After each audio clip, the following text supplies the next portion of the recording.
So this is a worksheet where you are to determine how many students to enroll in order to break even, meaning to just cover your expenses. Break-even analysis is an analysis that tries to find what would be the best, or how much should I produce, for example, or sell of a product in order, or sell of a service in order to break even, to just cover my fixed and variable expenses. So that's exactly what we are going to do. We are going to do the analysis, and we are also going to, there is a formula for the break-even analysis, for coming up with a break-even point, which is the amount of product, or the amount of the number of services, or the number of students, for example, that I need to enroll, or that I need to serve in order to cover my variable and fixed expenses. The fixed expenses are expenses that do not change with your quantity. So if I serve 250 students or 500 students, my fixed expenses will remain the same. And looking at the items that are under fixed expenses, it's the salaries for the faculty. So I have 5 faculty, for example.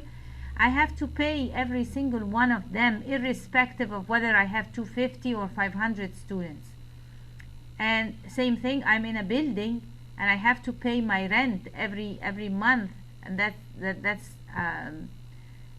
will not change with the number of students that are enrolled. Same thing for the computers that I have. I've bought the computers, so they do not change. The fixed expenses are what we call capital expenses. Capital expenses, they are you have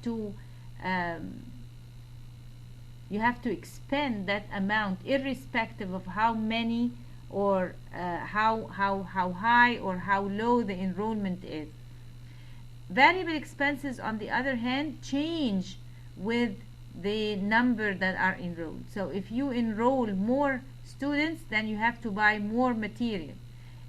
And the same thing, you have to offer more food. You have to buy more food to offer as for lunch, for example. And again, if you are paying a commission for the enrollment, then for every student you will have to pay that commission. So that's the idea behind the calculation of the break-even, is coming up or identifying what is my fixed expenses, what are my variable expenses, and then run the analysis for different number of student enrollment. So say if I have 100 students, will I be able to cover all of my fixed expenses and variable expenses? If I have 200, if I have 300, if I have 400, 500, where is it? At what point will I be able to make a profit? Because if you are not able to enroll at the break-even point, it doesn't make sense to continue doing business because you are losing. So that's what we are going to do today. First thing, they tell you to save it as PR7 ProCert City.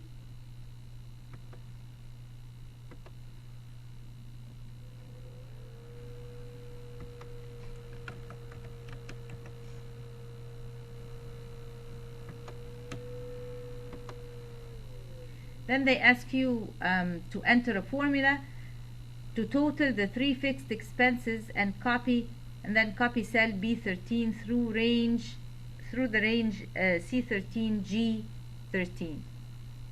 So I need to find the total for these. As we said, it's very simple. Just click on the sum and I get 66,000.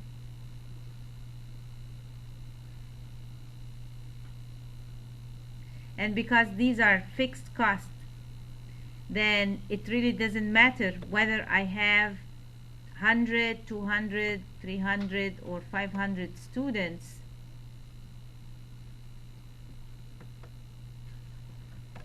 So you want to copy the formula.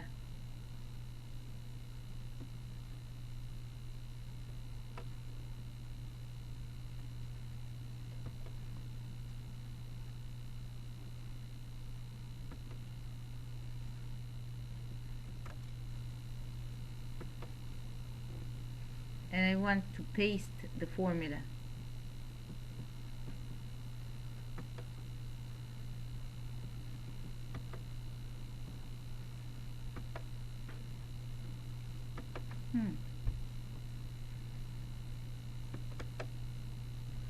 Okay, so you paste the values because you don't want like to sum in here, you just want to sum the total fixed expenses. So for that one, you just like, after you hit the paste and you get empty values, you just like choose paste values, and that will paste the 66,000 in all of the cells. Then in cell C10, you want to enter a formula to reference cell B10 using an absolute cell reference for B10, and then copy cell C10 through the range D10, G10.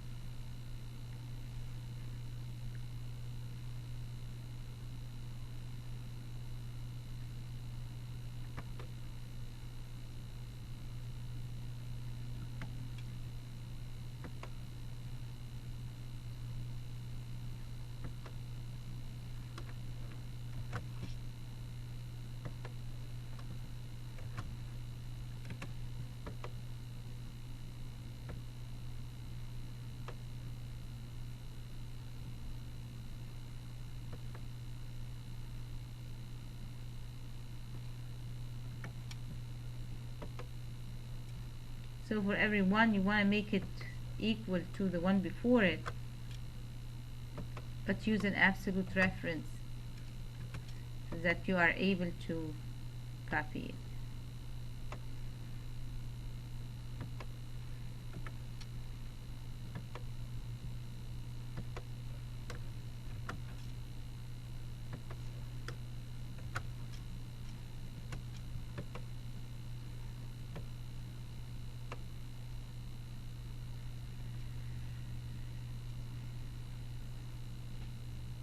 So now I don't have to actually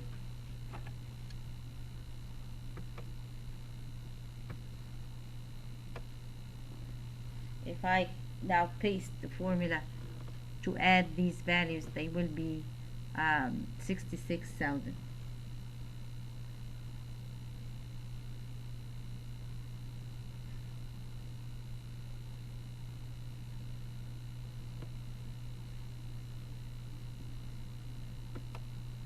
Now in C16, you are multiplying the material by the number of students. So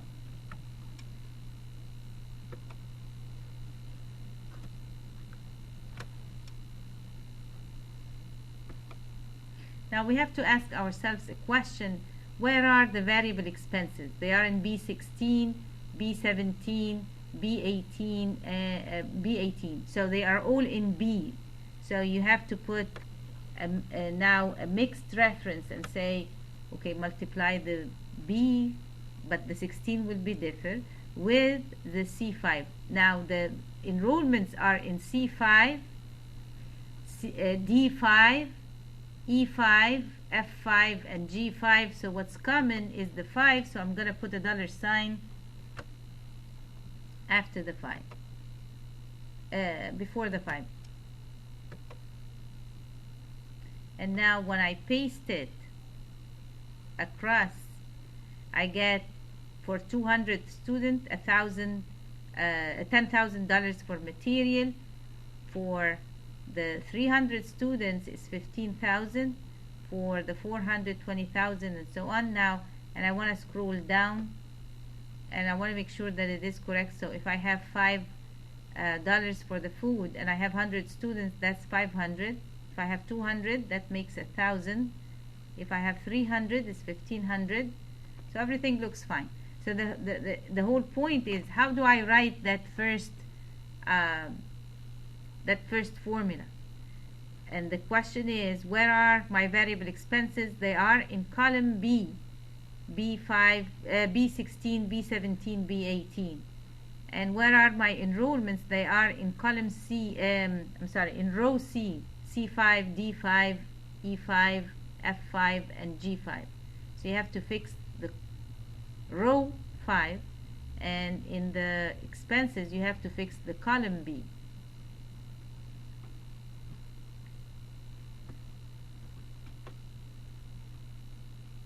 Your total variable expenses would be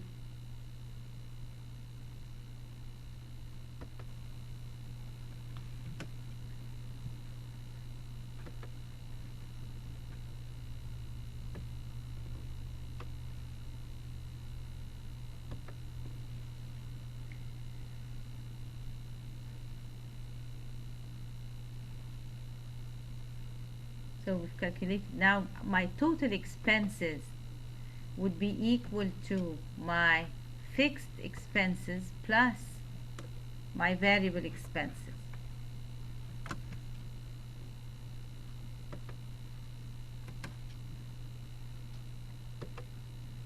And now you will do it for every single set of enrollment. My profit before tax would be equal to my revenues, and we have a $250 revenue per student. So for 100 students,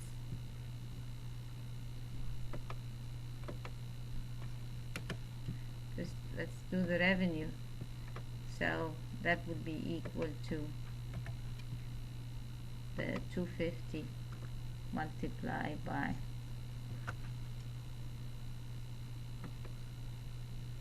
because the 250 is fixed for every single student. I'm gonna put the formula that it is fixed,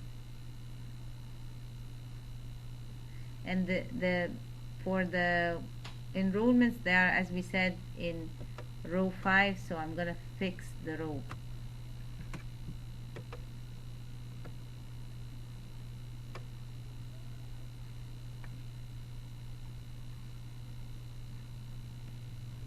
Now my profit before taxes would be equal to my revenue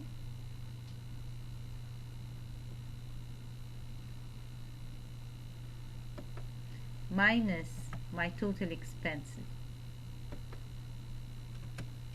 So if I don't have any students, I have a 65,000, or if I have one student, my cost will be, my profit will be a negative 65,000. And I see up until I have up until 300 students, I have a loss. Starting from 400, I start making profit.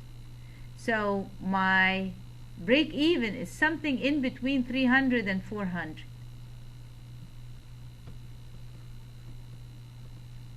And that's what we are going to calculate, and that's the break-even point. The break-even point is equal to my fixed cost, which is in B13, divided by my revenue, which is the B7, minus my variable cost.